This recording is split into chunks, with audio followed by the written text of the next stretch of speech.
Welcome to Vidya's vlog. Hi friends, എല്ലാവർക്കും പുതിയ വീഡിയോയിലേക്ക് സ്വാഗതം. ഞാൻ ഇന്ന് പുഴമീൻ കിട്ടിയിട്ടുണ്ട്. അത് വെച്ചിട്ടാണ് ഒരു കറി ഉണ്ടാക്കുന്നത്. ഇപ്പോൾ എപ്പോഴത്തെ പോലെ തന്നെ നമ്മൾ എല്ലാം ചട്ടി വെച്ച് എണ്ണ ഒഴിച്ച് കടുകിട്ട് പിന്നെ അതിനകത്തേക്കുള്ള ഇഞ്ചി, മുളക്, പച്ചമുളക്, ഇഞ്ചി, ചെറിയുള്ളി എല്ലാം കൂടി ഇട്ട് കൊടുത്ത് നന്നായി ഇളക്കി. പുഴമീൻ ആയതുകൊണ്ട് തന്നെ പുഴമീൻ അങ്ങനെ ചേറിൻ്റെ ചുവയൊന്നും ഇല്ലാതെ നമുക്ക് കറി വയ്ക്കാമെന്നാണ് നമുക്ക് നോക്കുന്നത്. അപ്പോൾ നമ്മൾ ഇഞ്ചി ഇതൊക്കെ വഴറ്റിയിട്ട് വഴണ്ട് വരട്ടെ.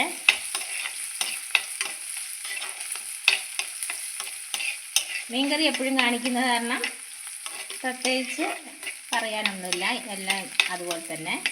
പിന്നെ ചേറിൻ്റെ ചുവയില്ലാതിരിക്കാൻ നമ്മൾ പ്രത്യേക ഇൻഗ്രീഡിയൻസ് ചേർക്കുന്നുണ്ട്. അത് കുറച്ച് കൂടുതലായി ചേർക്കണം.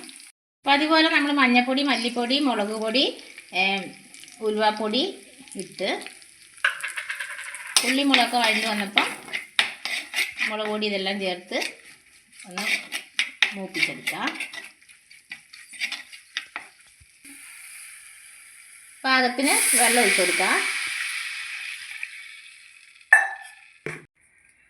പാകത്തിന് ഉപ്പിട്ട് കൊടുക്കാം. കുടംപുളി ഇട്ട് കൊടുക്കുക. ഇനി ഗ്രേവി തിളച്ച് വരുമ്പോൾ നമുക്ക് ഇതിനകത്തേക്ക് മീൻ ഇട്ട് കൊടുത്ത് ലാസ്റ്റ് നമ്മൾ ആ ഇൻഗ്രീഡിയൻസ് ചേർത്ത് കൊടുക്കും. അപ്പോൾ ചേറുചവി ഒന്നും ഉണ്ടാകില്ല. പുഴമീൻ വെക്കുമ്പോൾ എപ്പോഴും നമ്മൾ ആ ഇൻഗ്രീഡിയൻസ് ഇച്ചിരി കൂടുതലായി ചേർത്താൽ നല്ല ടേസ്റ്റും ആയിരിക്കും. ചേറിൻ്റെയും മണ്ണിൻ്റെയും ഒന്നും ചുവ ഉണ്ടാകുമില്ല. ഗ്രേവിയൊക്കെ നന്നായി തിളച്ച് നമുക്ക് പുഴമീൻ ഇതിനകത്തേക്ക് ഇട്ട് കൊടുക്കാം.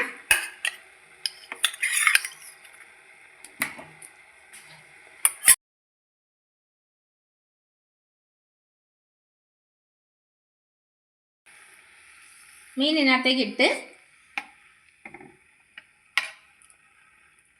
മീനൊക്കെ വെന്ത് ചാറൊക്കെ കുറുകി വരട്ടെ. നമുക്കിതിനകത്തേക്ക് പ്രധാനപ്പെട്ട ഇൻഗ്രീഡിയൻറ്റ് ചേർത്ത് കൊടുക്കാം.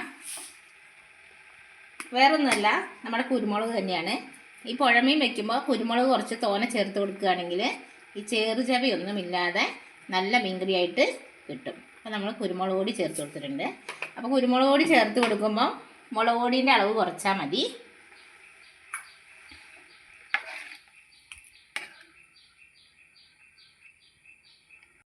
മീൻകറിയൊക്കെ നമ്മൾ തിളച്ചുകൊണ്ടിരിക്കുകയാണ്.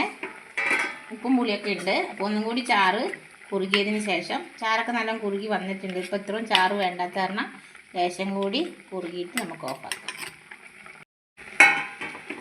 മീൻകറിയൊക്കെ ചാറൊക്കെ കുറുകി നല്ല അടിപൊളിയായി വന്നിട്ടുണ്ട്. നല്ല അടിപൊളി മീൻകറിയായി വന്നിട്ടുണ്ട്. അപ്പോൾ എല്ലാവരും പുഴമീനൊക്കെ കിട്ടുകയാണെങ്കിൽ ഇതുപോലെ ഒന്ന് വെച്ച് നോക്ക്. അപ്പോൾ അടുത്തൊരു വീഡിയോ ആയിട്ട് വീണ്ടും വരുന്നതായിരിക്കും. എൻ്റെ വീഡിയോ കണ്ട് എല്ലാവരും എനിക്ക് ലൈക്ക് ചെയ്യാനും ഷെയർ ചെയ്യാനും കമൻറ്റ് ചെയ്യാനും സബ്സ്ക്രൈബ് ചെയ്യാനൊന്നും മറക്കരുത്. അപ്പോൾ ബൈ ബൈ.